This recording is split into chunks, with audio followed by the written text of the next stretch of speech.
Welcome to reality. You're now on the Code of Mind channel. You think the world is the same for everyone? You walk out the door, you see people, cars, the sky, the storefronts, and you think, well, there it is, the shared world. But then, you scroll through the comments on a post, and you realize something strange.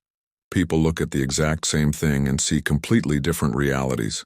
One sees love, another sees a threat, a third sees emptiness, a fourth sees a sign, and a fifth sees a random coincidence.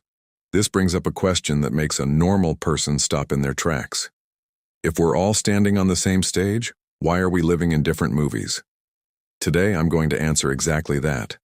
I'm going to show you what a hologram actually is in plain English, why your brain doesn't just see the world, it assembles it, and why the same object can trigger entirely different worlds for different people.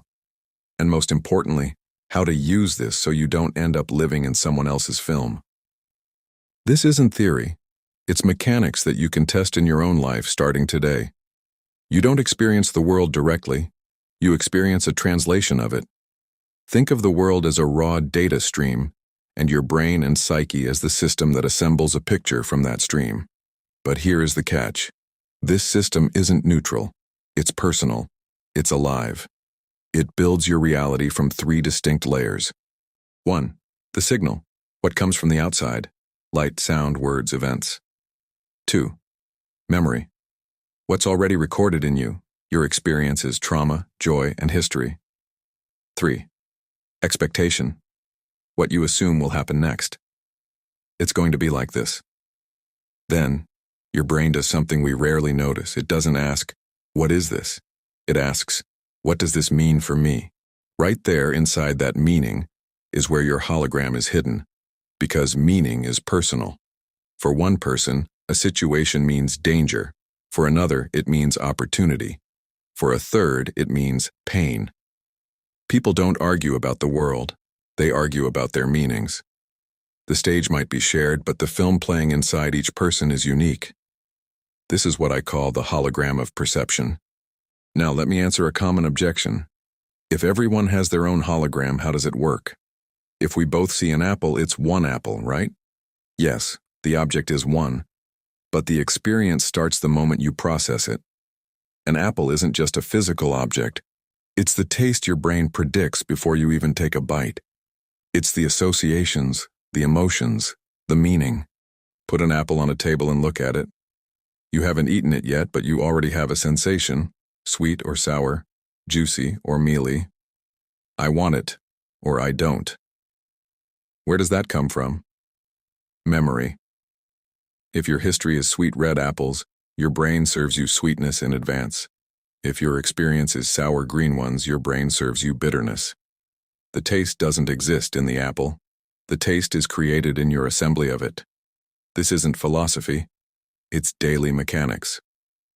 You love red apples. So red equals pleasant. Someone else loves green ones, so green equals freshness. To you, green equals acidic. You can argue as if you're debating a fact, but you're actually debating how your brain attached a meaning to a color. Even when we look at a color, we look through different internal dictionaries. One person calls it lime, another neon green, another chartreuse. Because your brain splits the spectrum differently. We are looking at the same reality through different filters. And here is the point people underestimate. Attention is not just looking. Attention is the choice of what becomes reality in your life. What doesn't enter your focus hardly influences your reality, not because it doesn't exist, but because you didn't grant it attention, so it doesn't drive your decisions. When a person doesn't understand the principle of the hologram, they make one big mistake. They think, if this is how I see it, this is the truth. And then, anyone who sees it differently seems stupid, evil, blind, or dangerous. That is how endless conflicts in families, relationships, and society are born. But when you understand the hologram principle, you gain a sense of perspective. People aren't arguing about the world. They are arguing about their interpretations. And this is incredibly liberating. Sometimes both are right within their own assemblies. This doesn't mean truth doesn't exist, but it means every person's psyche assembles meaning in its own way. This realization doesn't make you weak. It makes you precise. You stop wasting energy on proving your point and start working with what actually changes your life, your focus, your settings, and what you choose to feed with your attention. Okay, you might ask, what about big social or global events?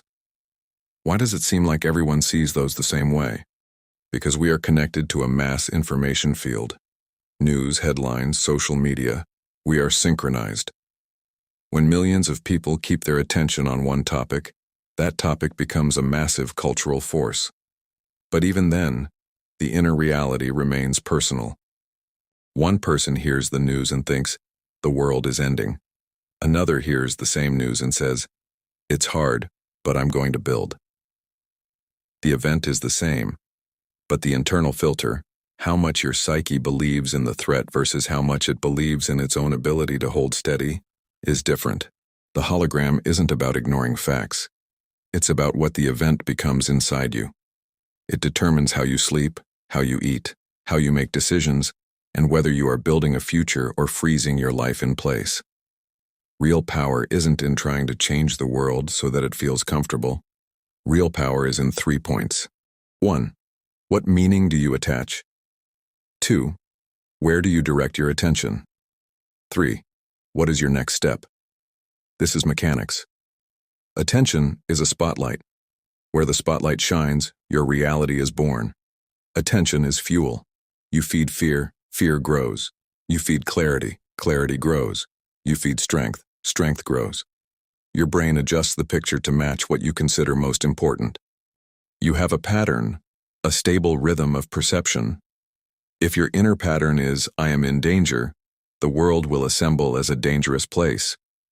If your pattern is, the world is an opportunity, you will begin to notice chances everywhere. You aren't obligated to change everything at once. You change the pattern with small adjustments. Here is your practice for today. Practice 1. I see the screen. 20 seconds. When anxiety or anger takes over, say to yourself, I am seeing the screen. I am seeing my assembly. You are stepping out of the movie and into the role of the observer. Practice 2. Fact versus film. 1 minute. Separate what actually happened from what you drew over it, your fears, your predictions. The film is almost always scarier than the fact. Practice 3. Words as code. 2 minutes. Catch the word you use for a situation. Is it a catastrophe? A disaster? Replace it with something precise. It's complex. It's tense. I need a plan. A word is a command to the brain on how to build the picture. Practice 4. Redirecting the spotlight. Evening ritual. Ask yourself before bed, what did I feed with my attention today? If you fed fear, you literally grew fear in your hologram. If you fed strength, you grew strength. Decide what you want to feed tomorrow. You are already creating your reality every single day through your focus, your thoughts, and your energy. You don't need to wait for a special moment. You are the architect of your own life. We cannot control the choices of others, but we can take full responsibility for our own reactions, our internal state, and the world that assembles inside us. Because where your attention goes, your destiny follows. Thank you for being with me on this channel. I wish you the best possible branch of reality. Subscribe to the channel. See you in the next video. Take care.